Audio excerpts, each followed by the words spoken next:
बदलापूरच्या एका शाळेमध्ये 2 लहान मुलींवर लैंगिक अत्याचार झाला आणि या घटनेने संपूर्ण महाराष्ट्र हादरला। आरोपी होता तो शाळेतच काम करणारा सफाई कर्मचारी। याच आरोपीला फाशी द्या अशी मागणी करत संतप्त बदलापूरकरांनी तब्बल 9 तासांचा रेल रोको केला होता। मात्र याच आरोपी अक्षय शिंदेचा सोमवारी मुंब्रा बायपासवर एन्काउंटर करण्यात आला आणि त्यानंतर या एन्काउंटरवर अनेक सवाल उपस्थित करण्यात आले। बघूया।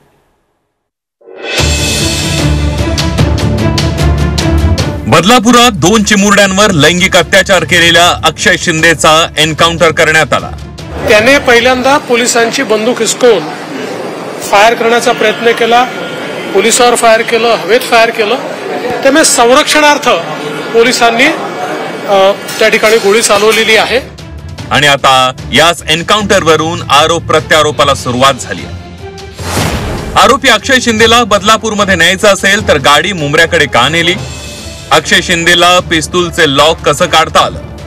दोन्ही हातात बेड्या असलेला माणूस पोलिसांच्या कमरेला लागलेलं पिस्तूल कसं काढतो?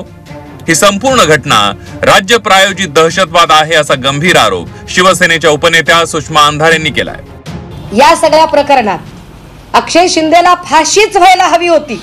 अक्षय शिंदे कोणी समाज सुधारक नव्हताच, तो गुन्हेगारच होता। परंतु अक्षय शिंदे या एका माणसाला संपवल्यामुळे प्रकरण संपत का? तर नाही। अक्षय शिंदेला संपवून हे प्रकरण संपवण्याचा आणि कुणाला वाचवण्याचा प्रयत्न सरकारने करत आहेत, याचं उत्तर सरकारने दिलं पाहिजे। कारण अशा पद्धतीने एन्काउंटर करणं हा स्टेट स्पॉन्सर्ड टेररिझम आहे, ज्याला आम्ही राज्य प्रायोजित दहशतवाद असं स्पष्टपणे म्हणतोय। तर बदलापूर प्रकरणातील आरोपीला फाशी देण्याची मागणी करणारे विरोधक आता आरोपीची बाजू घेत आहेत। हे माणुसकीला काळीमा फासणार आहे। विरोधकांच्या प्रतिक्रियांवर मुख्यमंत्री एकनाथ शिंदे यांनी जोरदार हल्लाबोल केलाय। अरे ज्यांनी या लहान बच्चूवर अन्याय केला त्यावेळेस विरोधक सांगत होते याला फाशी द्या आरोपीला। आता तेच विरोधक जर त्याची बाजू घेत असतील आरोपीची, ज्यांनी जे अतिशय माणुसकीला काळीमा फासणारं कृत्य केलं, दुर्दैव आहे। आणि म्हणून अशा प्रकारच्या आरोपीची बाजू घेणं हे निंदाजनक आहे, त्याचा निषेध करावा तेवढा थोडा आहे। ती गोळी पोलिसाच्या मांडीला कशी लागली असा सवाल विचारत प्रकाश आंबेडकर यांनी मेडिकल रिपोर्टची मागणी केली आहे। खरी माहिती यावी म्हणून शासनाने त्याचा मेडिकल रिपोर्ट हा पब्लिश करावा, जेणेकरून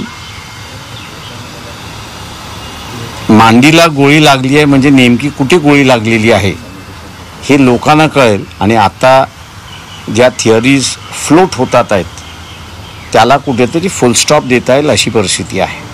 आधी विरोधक सांगत होते अक्षय शिंदेला फाशी द्या आणि आता त्याला का मारलं असं विचारतायत। हे कसं चालेल अशा शब्दात उपमुख्यमंत्री अजित पवार यांनी विरोधकांना सुनावलंय। विकृत माणूस तोच जर पोलिसांना मारायला लागला तर पोलीस काय गप्प बसणार आहे?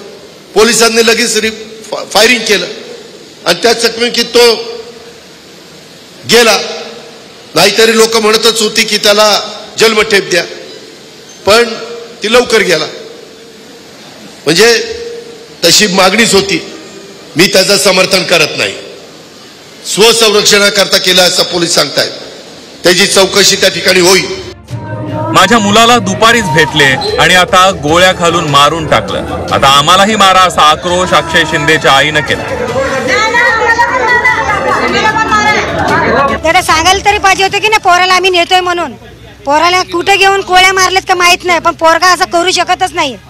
ते पोराला फटाकडी नाही वाजवता येत तर त्याच्यावर आरोप आहे त्यांनी गोळ्या झाडल्या पोलिसांवरती। नाही, हे खोटा आरोप आहे, हे खोटा आरोप आहे। पोलिसांना कोणतरी पैसे बिशे दाबले असतील मोठे लोक, माझ्या पोराला मारून टाकले तरी। कोण आरोपी वाटत? कोण वाटतं आरोपी? नाही तसं एवढं माहित नाही। कोण याच्या मागे कोण असेल? असतील शाळेवालेच पाठीमागे असतील, त्यांचे मोठे कोण असतील। अक्षय शिंदेनं त्याच्या जबाबात काही भयंकर खुलासे केलेत। हे खुलासे समोर येऊ नयेत यासाठी त्याला मारलं। संपूर्ण प्रकरण मुळासकट संपवलं असा गंभीर आरोप संजय राऊत यांनी केला। हा जो मारला गेलेला आरोपी आहे त्यांनी त्याच्या स्टेटमेंटमध्ये काही भयंकर खुलासे केलेले आहेत।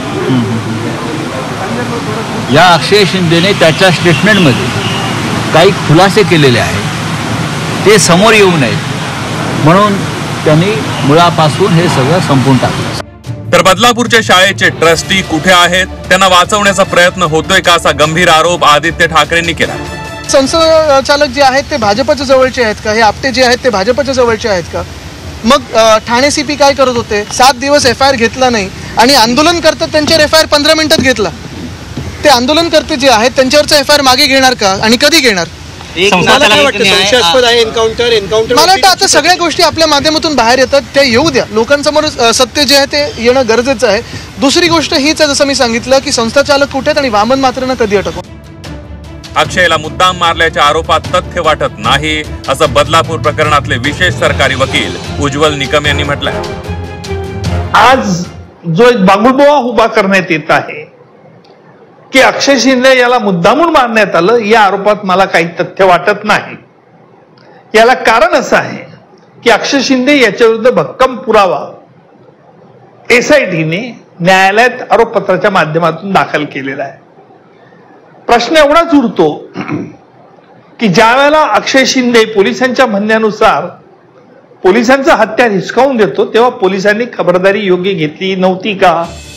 अक्षय शिंदेच्या एन्काउंटरवरून सरकारवर आणि पोलिसांवर आरोप होत असताना आता सत्ताधारीही विरोधकांवर तुटून पडले.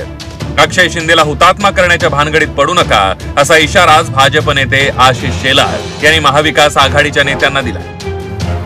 अक्षय शिंदेला हुतात्मा देणार तुम्ही? त्याच्या हुतात्म्यासारखी भाषा तुम्ही करणार? सवाल आहे आमचा तुम्हाला. या अक्षय शिंदेचा हुतात्मा करण्याच्या भानगडीत पडू नका. उबाटा सेना, काँग्रेस आणि राष्ट्रवादी काँग्रेस हा बेशरमपणा थांबवा. त्या पोलिसांबरोबर उभे राहा आणि केला, नियतीने न्याय केला, होऊ दे चौकशा. दुसरीकडे अक्षय शिंदे एन्काउंटर प्रकरणातील जखमी पोलिसाचा एकनाथ शिंदे पक्षाच्या नेत्यांनी सत्कार केला. तर अक्षय शिंदे एन्काउंटर प्रकरणातील 2 पोलिसांना शर्मिला ठाकरेंनी प्रत्येकी 51,000 रुपयांचं बक्षीस जाहीर केलंय. एकीकडे अक्षय शिंदेचा एन्काउंटर करणाऱ्या पोलिसांचा सत्कार होतोय, तर दुसरीकडे देवाचा न्याय ट्विटरवर ट्रेंड होतोय. देशभरातील ट्विटर ट्रेंडमध्ये देवाचा न्याय पहिल्या क्रमांकावर आहे. बदलापूर एन्काउंटर प्रकरणानंतर गृहमंत्री देवेंद्र फडणवीस यांच्या समर्थनार्थ सोशल मीडियावर हजारो पोस्ट करण्यात येत आहेत. अक्षय शिंदेच्या एन्काउंटरची चौकशी करण्याची घोषणा सरकारने केली आहे. आता या चौकशीतून सत्य समोर येईल अशी अपेक्षा आहे. ब्युरो रिपोर्ट, झी 24 तास.